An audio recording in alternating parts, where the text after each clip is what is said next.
መንፈስ ቅዱስ ማን ነው? ስራውስ ምንድነው? እኛስ ከመንፈስ ቅዱስ ጋር እንድንሆን ምን እናድርግ? መንፈስ ቅዱስ ከሶስቱ አካል አንዱ ነው። ከአብ የሰረጸ ነው። በመለኮት ደግሞ ከአብ ከወልድ ጋር አንድ ነው። ጳራቅሊጦስ ማለት የሚያጸና የሚያነጻ ማለት ነው። መንፈስ ቅዱስ የሚያጽናና ቅዱስ መንፈስ ነው። መንፈስ ቅዱስ ምስጢርን ይገልጻል። መዝሙረኛው ክቡር ነብዩ ዳዊት ቅዱስ መንፈስህን ከእኔ ላይ አትውሰድብኝ ብሎ ሲጸልይ እናነባለን።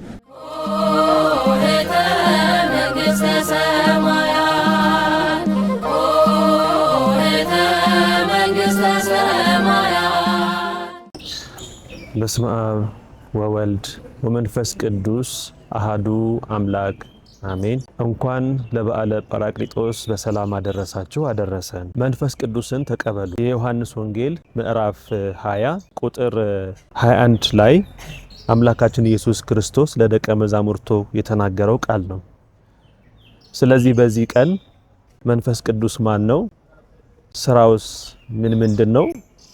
እኛስ ከመንፈስ ቅዱስ ጋር እንድንሆን ምን እናድርግ በሚሉት ጉዳዮች ላይ እንደ እግዚአብሔር ፈቃድ እንነጋገራለን። ለአበው ለሊቃውንት ለመምህራን ምስጢሩን የገለጸ አምላክ ምስጢሩን ይግለጽልን። መንፈስ ቅዱስ ከሶስቱ አካል አንዱ ነው። እንግዲህ በአብ በወልድ በመንፈስ ቅዱስ ስም አንድ አምላክ ብለን የምናምን ክርስቲያኖች እንደመሆናችን መጠን መንፈስ ቅዱስን አንድ አምላክ ብለን ከአብና ከወልድ ጋራ በአንድነት የምናመልከው ነው። ሥላሴ አንድም ሶስትም ናቸው። ሶስትነታቸው በስም በአካል በግብር መሆኑ ይታወቃል። ስለዚህ መንፈስ ቅዱስም የራሱ ስም ያለው የራሱ አካል ያለው የራሱ ግብር ያለው ነው። ስሙ መንፈስ ቅዱስ ነው ማለት እንግዲህ በተለየ አብ አይደለም ወልድም አይደለም ማለት ነው። በራሱ መንፈስ ቅዱስ ተብሎ ይጠራል። በአብና በወልድ ውስጥም ህልው ሆኖ ይኖራል ማለት ነው። አካላዊ ነው ስንል ደግሞ በራሱ አካል ያለው ነው። ከአብና ከወልድ ልዩ የሆነ አካል ያለው በራሱ እኔ ባይ የሆነ አካል ያለው መንፈስ ነው መንፈስ ቅዱስ። አምላካችን ኢየሱስ ክርስቶስ ይህንን ሲናገር እኔ ከሄድኩ በኋላ መንፈስ ቅዱስን እልክላችኋለሁ እሱ ምስጢሩን ሁሉ ይገልጽላችኋል ብሏቸው ነበረ። ያ ማለት መንፈስ ቅዱስ በራሱ አካላዊ የሆነ እኔ ባይ የሆነ ከወልድም ከአብም የተለየ አካል ያለው መሆኑን የሚያስረዳ ነው ማለት ነው። ግብሩ ደግሞ ከአብ የሰረጸ ነው። ከአብ ብቻ ነው የሰረጸው። ስለዚህ ከአብ የሰረጸ ከአብና ከወልድ ጋራ በአንድነት እንሰግድለታለን እንላለን ማለት ነው። በመለኮት ደግሞ ከአብ ከወልድ ጋራ አንድ ነው። ሰለስቱ ምዕት ጸሎተ ሃይማኖትን ሲደነግጉ በመንፈስ ቅዱስም እናምናለን እርሱም ጌታ ነው፣ ሕይወትን የሚሰጥ ነው፣ ከአብና ከወልድ ጋራ በአንድነት እንሰግድለታለን እያመሰገንን እናመልከዋለን ብለው እንዳስተማሩን እንደደነገጉልን ማለት ነው። በህልውናም በአኗኗርም ከአብና ከወልድ ጋራ የተካከለ ነው። ያ ማለት አብና ወልድ በነበሩበት ጊዜ ሁሉ መንፈስ ቅዱስ አለ። መንፈስ ቅዱስ ያልነበረበት አብና ወልድ የነበሩበት ጊዜ የለም። አብና ወልድ ባሉበት ጊዜ ሁሉ መንፈስ ቅዱስም አለ ማለት ነው።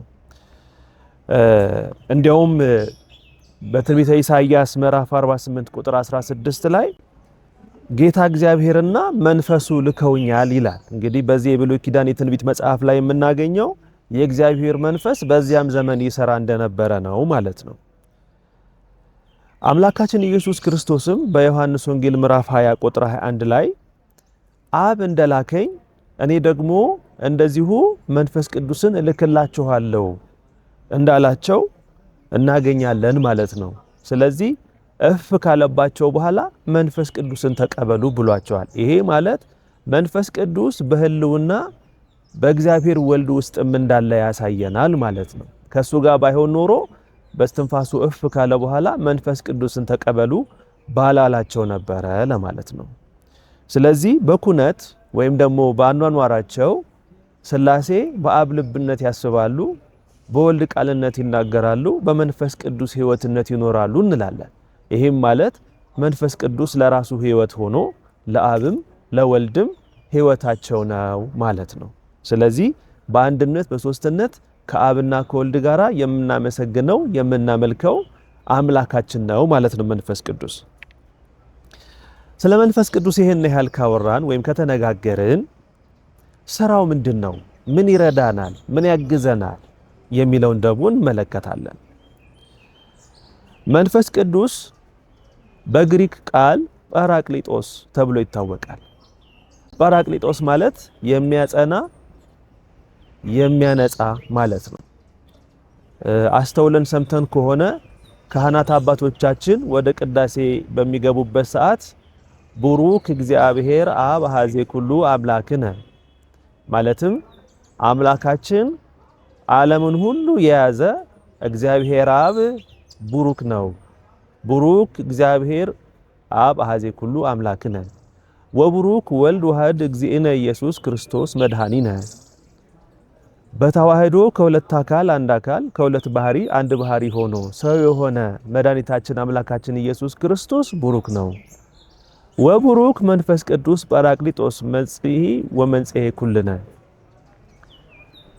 ጳራቅሊጦስ የተባለ መንፈስ ቅዱስም የሚያጸናን የሚያነጻን ቡሩክ ነው ብለው ነው ወደ ቅዳሴ የሚገቡት ማለት ነው። ስለዚህ መንፈስ ቅዱስ የሚያጸናን የሚያነጻን ነው ማለት ነው። እንግዲህ መንፈስ ቅዱስ ከኃጢአታችን ሁሉ ያነጻናል። አምላካችን ኢየሱስ ክርስቶስ በዮሐንስ ወንጌል ምዕራፍ 20 ቁጥር 21 ላይ ለደቀ መዛሙርቱ ሲነግራቸው መንፈስ ቅዱስን ተቀበሉ ካላቸው በኋላ ስልጣነ ክህነት እንደሰጣቸው እንመለከታለን። ኃጢአታቸውን ይቅር ያላችኋቸው ሁሉ ኃጢአታቸው ይሰረይላቸዋል ብሏቸዋል። ስለዚህ ካህናት አባቶቻችን ከኃጢአት ማሰሪያ የተፈታችሁ ሁኑ ብለው ሲያውጁ እግዚአብሔር መንፈስ ቅዱስ በንስሐ አማካኝነት የሕዝብን ኃጢአት የሰዎችን ኃጢአት ያነጻል ማለት ነው። ስለዚህም መንፈስ ቅዱስ ኃጢአትን የሚደመስስ ኃጢአትን የሚያስተሰርይ ነው ማለት ነው። በሐዋርያት ሥራ ምዕራፍ 15 ቁጥር 8 ላይ አምላክ ለኛ መንፈስ ቅዱስን እንደሰጠን መንፈስ ቅዱስን በመስጠት መሰከርንላቸው ልባቸውንም በእምነት ሲያነጻ ይላል። ስለዚህ ልባቸውን በእምነት የሚያነጻው ያመኑበትን እንዲያጸኑ የሚያደርጋቸው መንፈስ ቅዱስ እንደሆነ እንረዳለን ማለት ነው። የሚያጸናውም እሱ ነው። እመቤታችን ቅድስት ድንግል ማርያምን ከክፉ ሐሳብ፣ ከክፉ ስራ፣ ከኃጢአት ሁሉ የጠበቃት መንፈስ ቅዱስ ነው። መልአኩ ቅዱስ ገብርኤል እንደተናገረ በሉቃስ ወንጌል ምዕራፍ 1 ቁጥር 35 ላይ መንፈስ ቅዱስ በአንቺ ላይ ይመጣል ወይም ይጸልልሻል ብሏታል። ያ ማለት እንግዲህ ከዓለም ወይም ደግሞ በሴቶች ሁሉ ከደረሰው የዘር ኃጢአት ወይም ደግሞ መርገም አንቺን ግን ይከልልሻል፣ ያ በሴቶች ሁሉ የደረሰው አይደርስብሽም ሲላት ነው ማለት ነው። ያ እንዳይደርስባት ያደረገው ወልድን ወልዳ ሰው እንዲሆንባት ያዘጋጃት እግዚአብሔር መንፈስ ቅዱስ ነው ማለት ነው። በገዳም የሚኖሩ በጫካ በዱር በገደል በበረሃ በዋሻ የሚኖሩ ድምፅ አራዊትን ግርማ ሌሊትን ጸባ አጋንንትን ታግሰው የሚኖሩ በዚያ አይነት ሁኔታ ጸንተው ተግተው ሳይናወጹ ተጋድሏቸውን እንዲፈጽሙ የሚረዳቸው እግዚአብሔር መንፈስ ቅዱስ ነው። እግዚአብሔር መንፈስ ቅዱስ ባይረዳቸው ኖሮ በሰው አቅም ይሄ የሚቻል አልነበረም። እንዲሁ ጌታችን አምላካችን ኢየሱስ ክርስቶስ ለተመረጡት ነው እንጂ ይሄ ለሁሉ አይቻልም እንዳለው መንፈስ ቅዱስ ለመረጣቸው መንፈስ ቅዱስ ለረዳቸው ግን ይሄንን ማድረግ ይቻላቸዋል ማለት ነው። ምክንያቱም የሚያጸናው እግዚአብሔር መንፈስ ቅዱስ ስለሆነ። ሰማዕታትም ሃይማኖታችሁን ካዱ ለጣዖት ስገዱ ሲባሉ ሃይማኖታችንን አንክድም ለጣዖትም አንሰግድም ሞታችንን እንመርጣለን ብለው በሰይፍ ፊት በስዕለት ፊት በእሳት ፊት በአውሬዎች ፊት አምላካቸውን ሳይክዱ ነፍሳቸውን አሳልፈው የሰጡት እግዚአብሔር መንፈስ ቅዱስ ስላጸናቸው ነው። ቅዱስ እስጢፋኖስን እንደምናስታውሰው በሐዋርያት ሥራ ምዕራፍ 6 ቁጥር 5 ላይ መንፈስ ቅዱስ የመላበት እስጢፋኖስን በፍርድ አደባባይ እንዳቆሙት ይናገራል።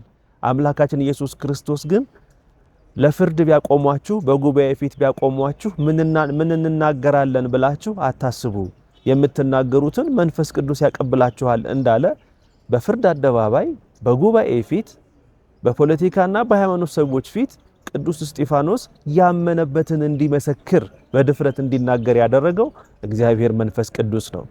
ደሙ ፈሶ በድንጋይ ተወግሮ እስኪሞት ድረስ የጸናው እግዚአብሔር መንፈስ ቅዱስ ስላጸናው ነው። ስለዚህ እኛንም ዛሬ በምንኖርበት ክርስቲያናዊ ሕይወት በጾም በጸሎት በምግባር በሃይማኖት የሚያጸናን እግዚአብሔር መንፈስ ቅዱስ ነው ማለት ነው። መንፈስ ቅዱስ የሚያጽናና ቅዱስ መንፈስ ነው። በሚደርስብን ሐዘንና ችግር ሁሉ መጽናናትን በልቦናችን ይመላል። ሐዘንን አርቆ ደስታን በልባችን ይመላል። የዚህን ዓለም አስረስቶ የወዲያኛውን ዓለም እንድናስታውስ፣ የዚህን ዓለም አስረስቶ የወዲያኛውን ዓለም እንድናስብ፣ በወዲያኛው ዓለም እንድንጽናና፣ ያ ኃላፊ ጠፊ ያልሆነ ካገኙ ማጣት ከገቡ መውጣት የሌለበት እንደሆነ ከእግዚአብሔር ጋር ደስ ብሎን የምንኖርበት ዓለም እንደሆነ እያሳሰበ ያጽናናናል። በሚደርስብን ችግርና ሐዘን ሁሉ መጽናኛን የሚሰጠን እግዚአብሔር መንፈስ ቅዱስ ነው ማለት ነው። ሐዋርያት እንኳን በተዘጋ ቤት ቁጭ ብለው አዝነው ተክዘው ባሉበት፣ ብቸኝነት ተሰምታቸው ባሉበት ድንገት ከሰማይ ወርዶ ያጽናናቸው የጎበኛቸው እግዚአብሔር መንፈስ ቅዱስ ነው። ከዚያ በኋላ በመከራ ውስጥ ሆነው እንኳን ደስተኞችና ፍጹማን ነበሩ። ይህንን ያደረገላቸው እግዚአብሔር መንፈስ ቅዱስ ነው። መንፈስ ቅዱስ ምስጢርን ይገልጻል። በሃይማኖት የእግዚአብሔርን ሕልውና፣ የቅዱሳንን ትዕግስት፣ የሰማዕታትን ጥብዓት ወይም ጽናት መረዳት በሰውኛ ሐሳብ ወይም በሰውኛ አእምሮ የሚቻል አይደለም። እግዚአብሔር መንፈስ ቅዱስ ምስጢሩን ሲገልጽ ግን የእግዚአብሔርን አናኗር፣ የቅዱሳንን ትዕግስት፣ የሰማዕታትን ጽናት እንድንረዳ ያደርገናል። የሃይማኖትን ምስጢራት ይገልጽልናል። እኛ ሰዎች ሆነን በምድር ላይ እየኖርን በአይናችን ስለማናየው ስለ እግዚአብሔር መረዳት የማንችላቸውን ምስጢራት የሚገልጽልን እግዚአብሔር መንፈስ ቅዱስ ነው ማለት ነው። እግዚአብሔር መንፈስ ቅዱስ ምስጢራትን የሚገልጽልን መንፈስ ነው ማለት ነው። አምላካችን ኢየሱስ ክርስቶስ ስለዚህ ጉዳይ ለደቀ መዛሙርቱ ሲነግራቸው ትምህርቱን ዝም ብለው እንዲሰሙ፣ በኋላ ግን መንፈስ ቅዱስ ወደ እነሱ በመጣ ጊዜ ምስጢራት ሁሉ እንደሚገልጽላቸው ነግሯቸው ነበረ። እንደተናገረው የሰሙትን ሁሉ ምስጢሩን ገልጾላቸው ከዚያ በኋላ ነው እነሱም ምስጢሩን ገልጠው ለሰዎች በኃይል ማስተማር መስበክ የጀመሩት፣ ሰዎችን ማዳን የጀመሩት ማለት ነው።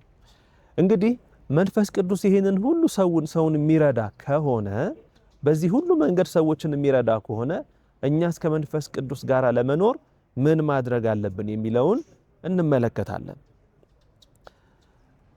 መዝሙር 50 ቁጥር 11 ላይ እንደምናነበው መዝሙረኛው ክቡር ነቢዩ ዳዊት ቅዱስ መንፈስህን ከእኔ ላይ አትውሰድብኝ ብሎ ሲጸልይ እናነባለን። ስለዚህ መንፈስ ቅዱስ ከኛ ጋር ቢኖር፣ መንፈስ ቅዱስ ከኛ ጋር ቢሆን ብዙ ጥቅሞችን ስለሚሰጠን ከኛ ጋር እንዲኖር ሁሉ ጊዜም ቅዱስ መንፈሱን እግዚአብሔር ከኛ እንዳያርቅ ልንለምነው ይገባል። የመጀመሪያው ነገር እግዚአብሔር መንፈስ ቅዱስ ከኛ ጋር እንዲሆን ጸጋውን እንዲያድለን ዘውትር መለመን ነው። ከስጋዊ ነገር አስቀድመን፣ ከተራ ጉዳዮች አስቀድመን ዋና ጉዳያችን አድርገን እግዚአብሔርን መለመን ያለብን እግዚአብሔር መንፈስ ቅዱስ እንዳይለየን ነው። ይሄ ከሆነ ምስጢራትን ስለሚገልጽልን፣ ስለሚራዳን፣ ስለሚያጸናን መንገዳችን የተቃና ይሆናል። ተጋድሏችንንም ሃይማኖታችንን በማጽናት ልንጠብቅ እንችላለን ማለት ነው።